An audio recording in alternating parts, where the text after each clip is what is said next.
자존감을 올리고자 노력하는 분들이 많을 거예요. 자존감 올리기 위해 긍정적으로 생각하려고 노력을 한다거나 미라클 모닝 다양하게 자존감을 올리기 위해서 노력을 합니다. 하지만 자존감은 그리 쉽게 올라가지 않는데요. 왜 계속 이러한 무한 궤도에 있는지 살펴볼게요. 나에게 가장 마음에 안 드는 부분들이 있습니다. 그게 외모가 되었건 내면이 되었건 생활 태도가 되었건 마음에 들지 않는 것이 생각보다 많을 수 있는데요. 그 부분을 한번 써보셨으면 좋겠습니다.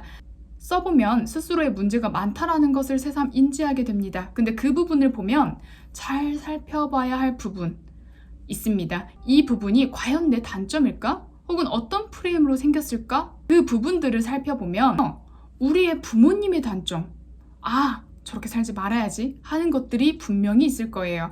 우리 엄마 성격은 불 같았는데 난 저런 부분이 싫었는데 내 성격도 불 같네? 너무 싫어.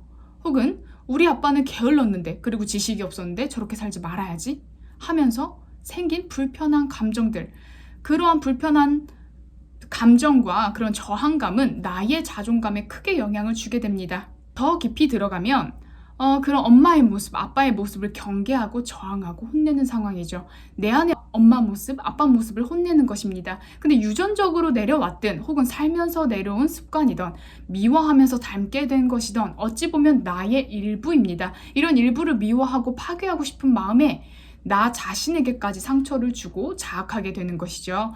이런 상황에서 긍정적인 글귀를 읽고 성취를 많이 하더라도 이 부분, 내가 가지고 있는 내가 불편한 이 부분들을 용납할 수 없는 부분이기 때문에 받아들이기가 어렵습니다. 내가 만약에 그러한 불편한 부모님에 대한 단점을 가지게 되면 나도 저렇게 살 것이다 라는 무의식의 신념이 있기 때문에 그 부분을 강렬하게 저항을 하는 것이죠. 이러한 부분들은 완벽주의가 심하실수록, 섬세하실수록 이런 저항은 더 크게 올라옵니다. 나 자신과의 화해와 용서가 없게 되면 자존감은 항상 낮아지게 되고 살면서 올라오는 엄마의 모습이나 아빠의 단점적인 모습에 나는 더더욱 나 자신을 미워하게 됩니다.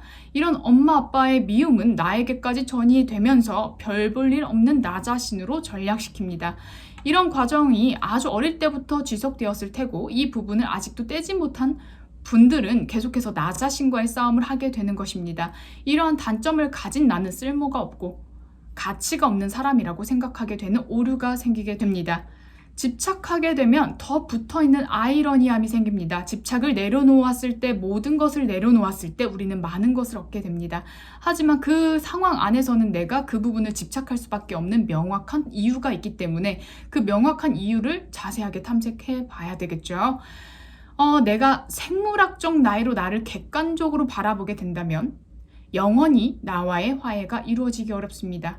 왜냐하면 20대이든 30대이든 내가 해내야 할 과업은 많고 모자란 것이 남들과의 비교를 통해서 많이 느끼기 때문에 나를 이해하고 받아들이기가 어렵습니다. 20대 중후반인 내가, 30대 초반인 내가, 이런 내가 사회에서 살아남기에는 이런 부분들이 모자르구나.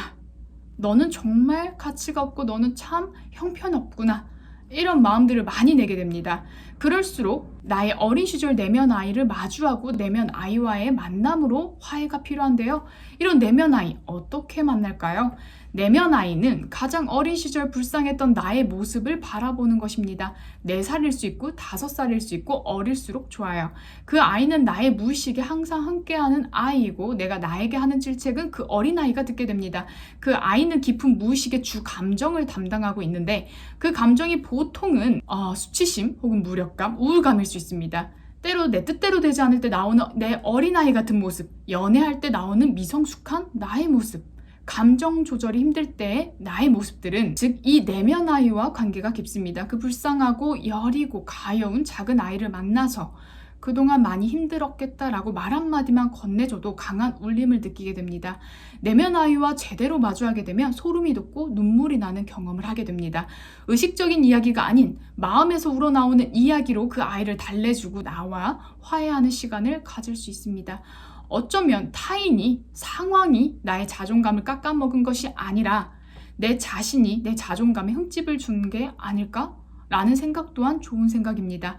나의 자존감은 상황에 따라 내가 어떻게 나를 바라보았느냐로 결정이 됩니다. 나를 사랑하는 마음, 진정으로 아끼는 마음, 나에게 기꺼이 부모가 되어주는 마음, 그리고 무조건적인 사랑, 받지 못했던 그리고 그동안 너무나 받고 싶었던 그런 마음을 내어주게 된다면 나의 자존감은 건강하고 편안함을 유지할 수가 있습니다.